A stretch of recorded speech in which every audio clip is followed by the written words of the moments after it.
Now, let's backtrack, man. You from a city called DeWarty, California. Yes, sir. Um, The D on the hat. I'm Yes, sir.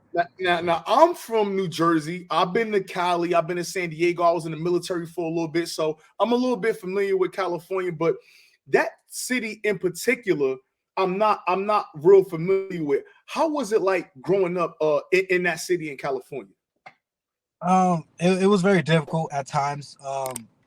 But there's no excuses for that because in the world is there's a lot more difficulties.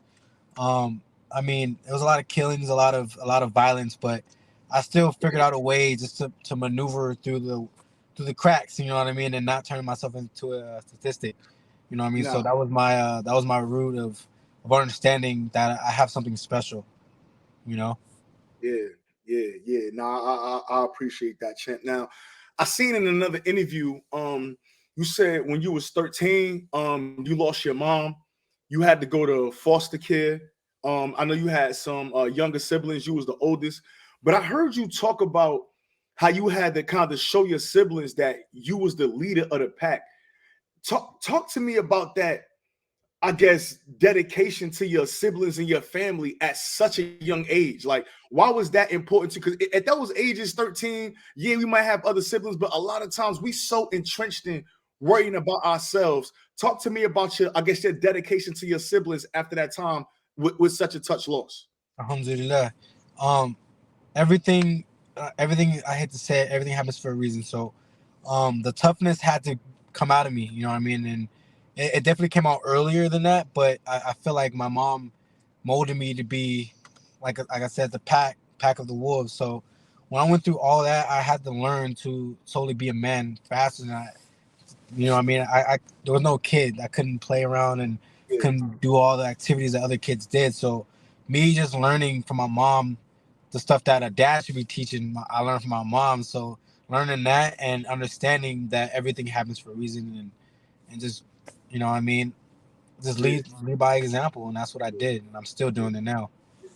Now, we're not going to stay too personal, but one thing again that I want to point out or talk about, for the younger kids that's growing up in tough areas, all around the United States, how did you, how was you able to deal with the pain of losing your parent, especially your mother, at such a young age? Like, what did you do with that pain? How were you able to deal with that at such a young age, losing a parent? To be honest, man, I just buckled up. You know what I mean? I understand that you have to of course you're gonna have your down times, but you can't have too much of downtime. You know what I mean? You got to be able to buckle up and knuckle up. That's what my mom always used to tell me. So not like I hate to say it, but like not to get too personal, but my mom used to sell drugs in order to like help us out. You know what I mean? And Yeah, I'm like, okay, well, why is my mom leaving so late in the night? You know what I mean? And my mom, yeah, I would yeah. ask her like, why are you leaving so late in the night? And she'd be like, man, money don't sleep. And Mm, she's like, when a lot of these men go to sleep at night, so I gotta take their customers. So what I took that and I flipped it around and said, okay, well, my all my opponents are asleep at certain times, but yeah, I'm awake at all times. So I had to learn and understand. Okay, well, I can't sell drugs because first off, I will end up dead or in jail. You know what I mean? So yeah, learning that and flipping it and understanding that my work ethic could be transformed to that, man, I knew that it could go further than what I needed to go, and I'm still going. You know what I mean? So yeah.